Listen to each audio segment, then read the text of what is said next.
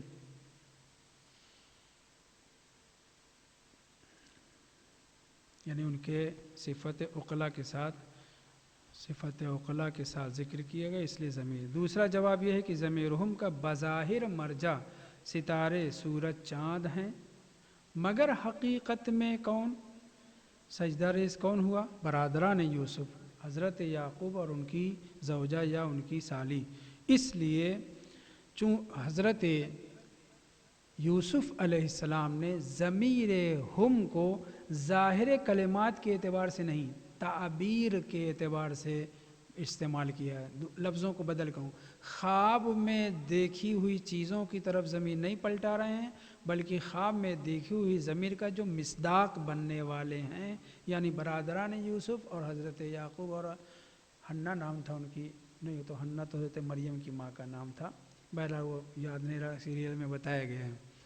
ان کی طرف چونکہ یہ ضمیر پلٹانا مقصود ہے، اس لیے ضمیر مذکر استعمال کی گئی۔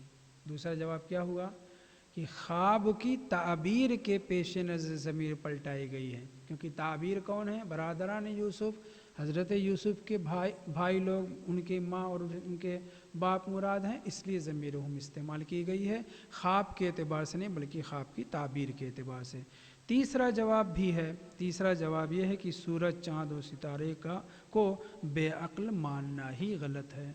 جو سجدہ نہیں کرتے وہ بے عقلیں ہیں، جو سجدہ نہیں کرتے وہ بے عقلیں ہیں، چاہے وہ جاندار ہوں یا بے جان، اور جو سجدہ ریز ہوتے ہیں وہ مرد ہیں، مذکر ہیں، ان کو مذکر کی ضمیر، ان کے لیے مذکر کی ضمیر استعمال کی جانی چاہیے۔ بہت دور چلے گئے، ہماری گفتگو یہاں پہ تھی کہ خداوند متعال سے خطاب کر کے جناب امام سجاد علیہ السلام یہ کہہ رہے ہیں کہ پالنے والے میں اپنے ماں باپ کا شکریہ ادا نہیں کر سکتا، میں عاجز ہوں، معصوم امام ہوتے ہوئے بھی میں عاجز ہوں، میں اپنے ماں باپ کا شکریہ ادا نہیں کر سکتا، لہٰذا تو ان کا شکر گزار بن جا۔ وَأَصِبْهُمَا عَلَىٰ تَكْرِمَتِي، اور انہوں نے جو مجھے مکرم جانا، ایک تکرمہ مکرم جاننے کے میں ہے، ایک مادہ کرامت سے ہے، ایک مادہ کرم سے ہے۔ کرم بخشش، عطا اور جود و سخا کے معنی میں ہے، اور کرامت وغیرہ کیا ہے؟ عظمت۔ ان اکرمکم عند اللہ اتقاکم، یعنی تم میں سب سے زیادہ خدا کے نزدیک موقر، معظم، مقدس اور مکرم کون ہے؟ جو سب سے زیادہ تقوی و پرہیزگاری کرتا ہے۔ متوجہ رہیں۔ تو یہاں پہ تکرمتی استعمال کیا ہے، ماں باپ نے میری تکریم کی ہے، میری عزت اور آبرو رکھی ہے، ایک معنی یہ ہو گیا۔ اور اگر مادہ کرم سے لیا جائے، حالانکہ مادہ کرم سے ہے نہیں، لیکن اگر مادہ کرم سے لیا جائے تو یعنی انہوں نے جو میرے اوپر عنایتیں کی ہیں، پالنے پوسنے میں میرے کھانے پینے کا ہر چیز کا جو لحاظ رکھا ہے وہ بھی درست کیا جا سکتا ہے۔ اب ان دونوں معنی کو مد نظر رکھتے ہوئے حضرت یوسف علیہ السلام کی جو ہم نے گفتگو چھیڑی ہے اس کے اوپر توجہ کریں۔ سنی کئی کتابوں میں ترمذی، بخاری، ابن ماجہ اور دو ایک کتابوں میں ہے مسند احمد، ان سب میں یہ روایت ذکر ہوئی ہے، سنن ابن ماجہ میں بھی، وہ یہ کہ جناب یوسف علیہ السلام کو نہایت سخاوت مند بتلایا گیا ہے، اور نہایت کرم کرنے کے ساتھ، بخشش و عطا کرنے کے ساتھ ساتھ بہت معظم و مکرم بتلایا گیا ہے۔ تو کیا حضرت یوسف ہی بہت زیادہ سخی تھے؟ کیا حضرت یوسف ہی بہت زیادہ مکرم و معظم تھے؟ سوال پیدا ہوتا ہے۔ یہ سنی کتابوں میں آیا، ہو سکتا ہماری بھی کتابوں میں ہو، مگر میں نے سنی کتابوں میں دیکھا ہے، زمخشری نے اس مطلب کو نقل کیا ہے۔ توجہ سنیں۔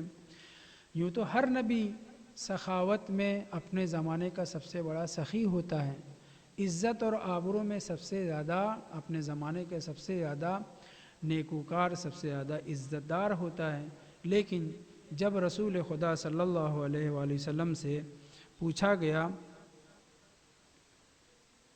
کہ اے اللہ کے نبی یہ بتلائے کہ کون سب سے زیادہ مکرم، معظم اور کون سب سے زیادہ سخی ہے، تو پیغمبر اسلام نے فرمایا ان الکریم وابن الکریم وابن الکریم وابن الکریم، باپ، دادا، پردادا کے ساتھ جو مقدس، معظم اور مکرم ہے وہ حضرت یوسف بن یعقوب بن اسحاق بن ابراہیم علیہ السلام۔ پیغمبر اسلام سکھا رہے ہیں اپنے اصحاب کو کہ اگر تم سے کل کے کبھی یہ پوچھا جائے کہ تم انسانوں میں سب سے زیادہ سخاوت مند کون ہے، سخی ہے اگر ہم اس کو کرم سے لیں، اور سب سے زیادہ معظم و مکرم کون ہے اگر کرامت سے لیں، تو جواب یہ دیا جائے کہ حضرت یوسف علیہ السلام، ان کے باپ حضرت یعقوب علیہ السلام، ان کے باپ بھی حضرت اسحاق علیہ السلام، ان کے باپ بھی حضرت ابراہیم علیہ السلام۔ یہ 7-8 روایتوں کا مجموعہ ہے سنی کتابوں سے جو میں آپ کے سامنے ذکر کر رہا ہوں۔ تو پیغمبر نے یہ باقاعدہ کہا کہ اگر تم سے سخی اور سب سے زیادہ مقدس انسان کے بارے میں باپ دادا پردادا تک اگر آپ سے سوال کیا جائے تو کہو یوسف ابن یعقوب ابن اسحاق ابن ابراہیم الخلیل۔ ایسے ہی ایک مرتبہ اسی سنی کتاب سے ایسے ہی ایک مرتبہ رسول خدا سے کسی نے یہ سوال کر لیا کہ سب سے زیادہ مقدس اور معظم کون ہے. یہ تو پیغمبر خود سکھا رہے تھے اپنے اصحاب کو کہ اگر تم سے پوچھا جائے کہ بیٹا بھی، باپ بھی، دادا بھی، پردادا بھی کون مکرم ہے سب سے زیادہ، تو یہ نام لو. ایسے ہی پیغمبر اسلام سے ایک مرتبہ کسی نے پوچھا یا رسول اللہ من اکرم الناس، لوگوں میں سب سے زیادہ مکرم، معظم، عزت اور آبرو والا کون ہے؟ تو رسول خدا نے فرما دیا آیت کی روشنی میں. آیت کیا کہہ رہی ہے؟ ان اکرمکم عند اللہ اتقاکم، خدا کے نزدیک سب سے زیادہ مکرم، معظم، سب سے زیادہ عزت دار انسان کون ہے؟ جو سب سے زیادہ تقوی و پرہیزگاری رکھتا ہے. جتنا متقی انسان ہوگا، جتنا گناہوں سے بچنے والا انسان ہوگا، جتنا اچھائیوں کو انجام دینے والا انسان ہوگا، اتنا ہی زیادہ اللہ کے نزدیک وہ مکرم اور معظم ہوگا. ممکن ہے ہم راستہ چلتے کسی کو نظر میں نہ لائیں، مگر خدا کی نظر میں وہ بہت زیادہ پیارا و پسندیدہ ہو. معصومین علیہ السلام سے وارد روایات میں بھی یہ کہا گیا ہے کہ مومنین میں سے کسی بھی مومن، ادنا مومن کو بھی بے توجہی کا شکار نہیں کرنا چاہیے. اس سے گھرڑا، نفرت، بیزاری اس طرح کے اظہار نہیں کرنا چاہیے. کیا پتہ وہی ولی خدا ہو، وہی سب سے زیادہ اللہ کے نزدیک پیارا ہو. واضح ہے؟ تو پیغمبر اسلام سے جب یہ سوال کیا گیا یا رسول اللہ من اکرم الناس، اے اللہ کے رسول سب سے زیادہ مکرم، معظم کون ہے؟ تو آپ نے فرمایا اتقاکم، تم میں جو سب سے زیادہ متقی و پرہیزگار ہے وہ سب سے زیادہ پیارا ہوگا. سائل نے پلٹ کے کہا، سوال یہ ہے لیس عن ھذا سألتک نسألک، اے اللہ کے رسول ہمارا مقصد یہ نہیں تھا. ہم نے سوال کیا تھا کہ سب سے زیادہ مکرم خدا کے نزدیک کون ہے. آپ نے کلی جواب دے دیا، عمومی جواب دے دیا کہ جو سب سے زیادہ متقی پرہیزگار ہے وہی سب سے زیادہ مکرم ہے. ہمارا یہ مطلب نہیں تھا، ہم یہ جاننا چاہتے کہ وہ شخص کون ہے. جب یہ سوال کیا گیا اس نے، سائل نے کہا، تب پیغمبر اسلام نے یہی نام لیا. جناب رسول خدا صلی اللہ علیہ وسلم نے فرمایا کہ حضرت یوسف فرزند یعقوب، فرزند اسحاق، فرزند ابراہیم، خلیل خدا. صلی پر محمد و آل محمد پر.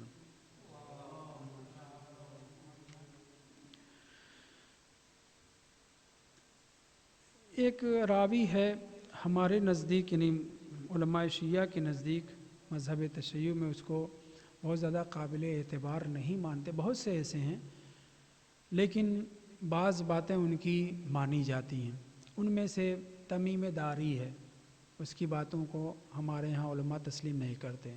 کعب الاحبار ہے، یہودی تھا، بعد میں مسلمان ہوا، اس کی بھی باتوں کو نہیں سنا جاتا، الا یہ کہ فضائل وغیرہ میں ہو تو تسلیم کر لیا جاتا ہے، یا دوسری روایتیں اس روایت کے موافق ہو جو کعب الاحبار وغیرہ نے ذکر کی ہے تو مان لیا جاتا ہے. اسی طریقے سے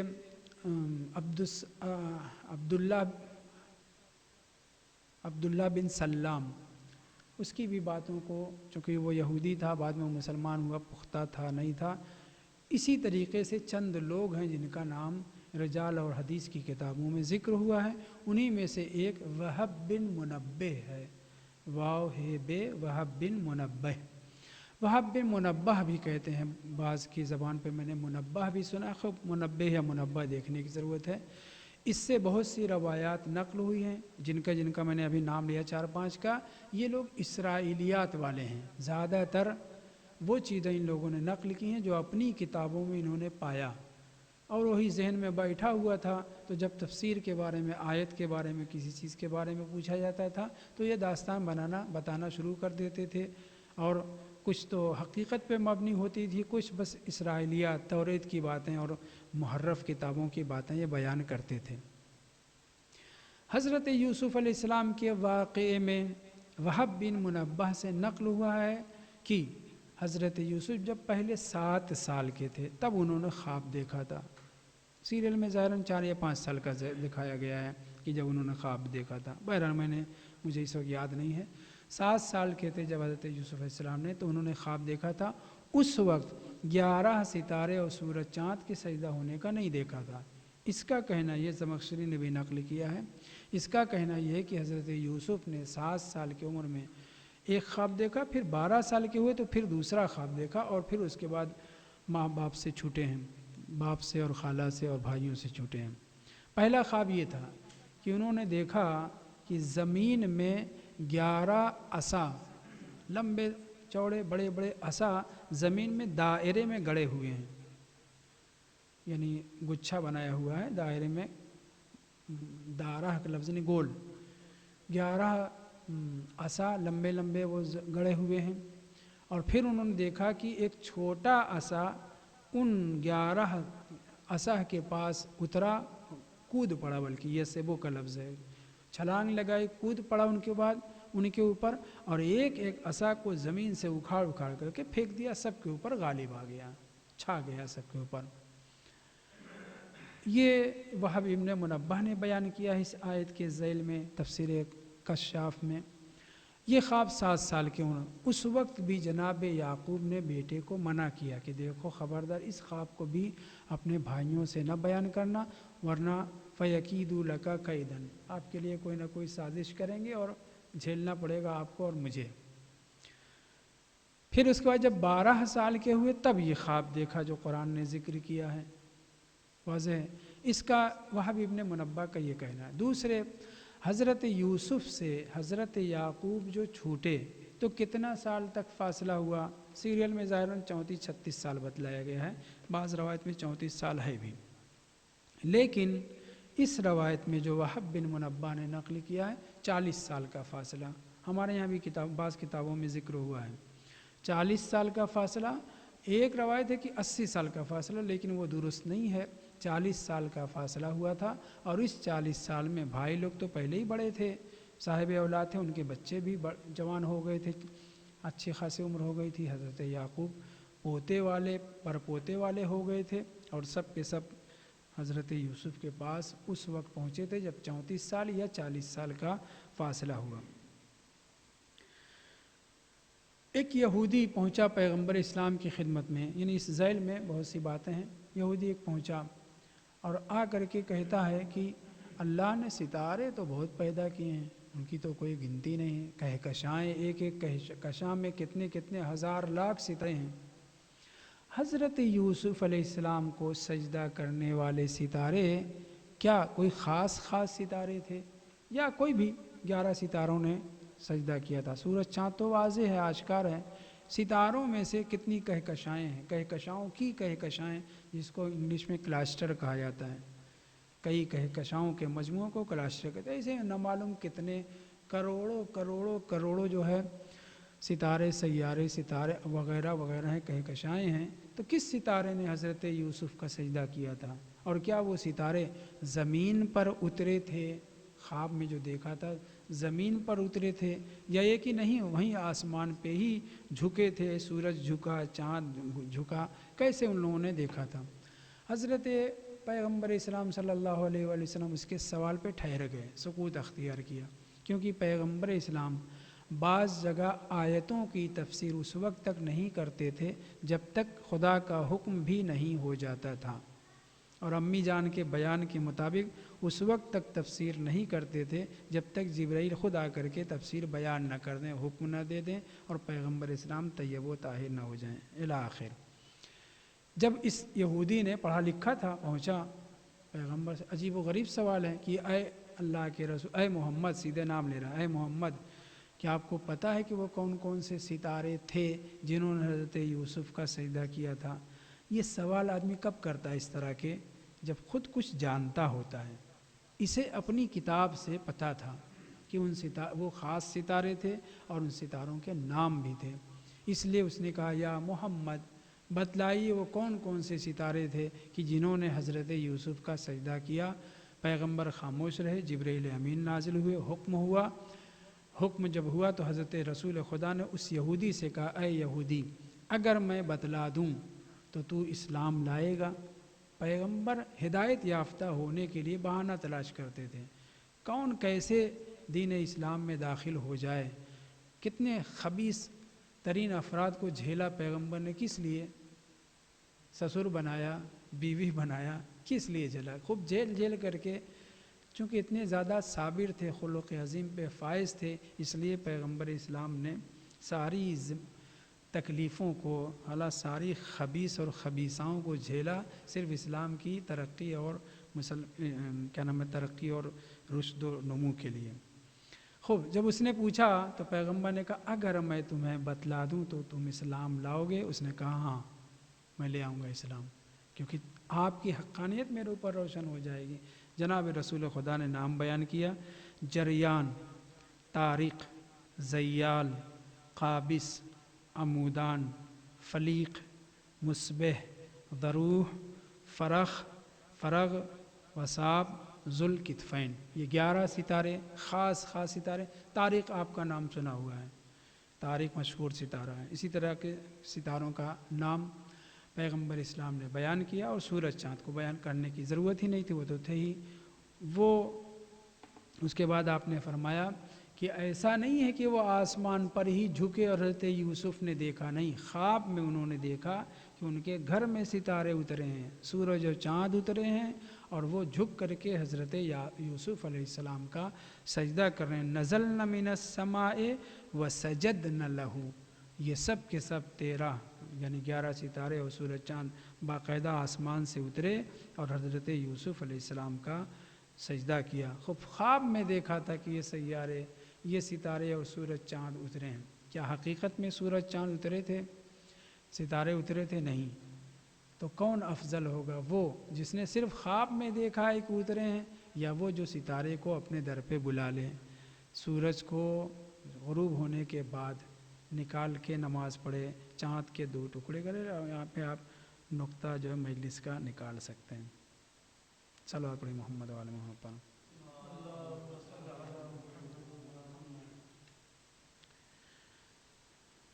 والحمد للہ رب العالمین، وصلی اللہ علی محمد وآلہ الطیبین الطاہرین، اللہم صلی علی محمد وآلہ۔ ابھی اس سلسلے میں اور بھی باتیں ہیں انشاءاللہ آئندہ۔